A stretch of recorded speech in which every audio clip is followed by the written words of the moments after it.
Happy Wednesday, everybody. Welcome to the special report on the Secure Act 2.0. I'll dispense with the intro and just jump right in. You will recall that the Secure Act 2.0 has been in the works since the initial Secure Act was signed into law in 2019. This is not cybersecurity law. Secure stands for setting every community up for retirement enhancement. Yes, much easier just to call it secure.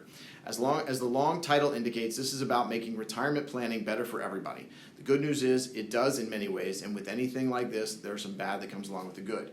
As you know, I don't offer personal tax advice, and especially with what we're about to talk about, please connect with your tax advisor, and we'll work with you to help keep your plan on track. I will not be passing political judgment on this law. I leave that for you and private conversations. I want to go over a few of the key provisions of the Act. See the email attachment from LPL Research or for more details on each point. If you're watching this video and don't get the email from me, please send me an email. Send it to randy.cohen@ihtwm.com and request this information. We'll be happy to send it your way.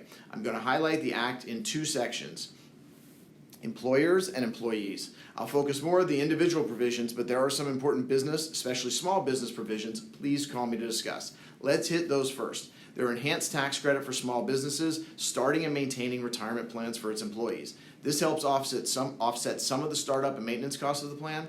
Coming up in 2024, employers will also be able to make matching contributions based on student loan repayments. There's a lot to unpack on this one. Good thing we have until 2024.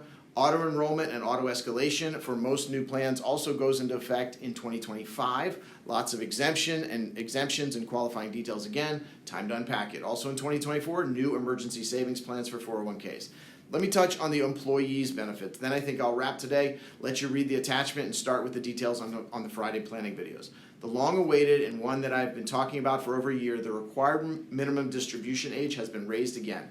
The original Secure Act raised the age from 70.5 to 72. The sequel, well, we have two dates. The RMD age goes to 73 starting this year, 2023. As they say, watch for the next big step. It's a biggie. The age steps from 73 to 75 in 2033. That's a big 10-year step. Major changes to catch-up contributions are here also.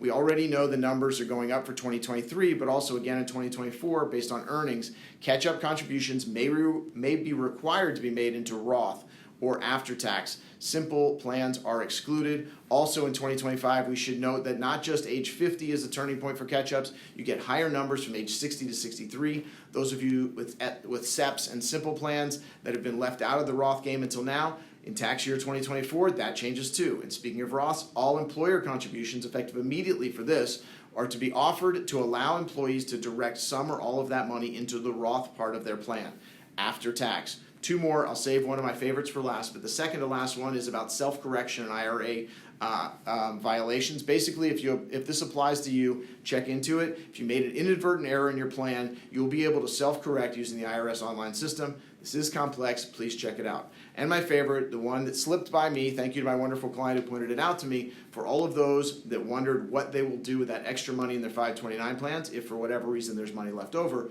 In certain circumstances, starting in 2024, you'll be able to roll that over into a Roth IRA. This is huge. For those that have been hesitant to put money into 529s or have students that make it through without using all the funds. Okay, that's a lot, so please take a look at the LPL summary of the top 10.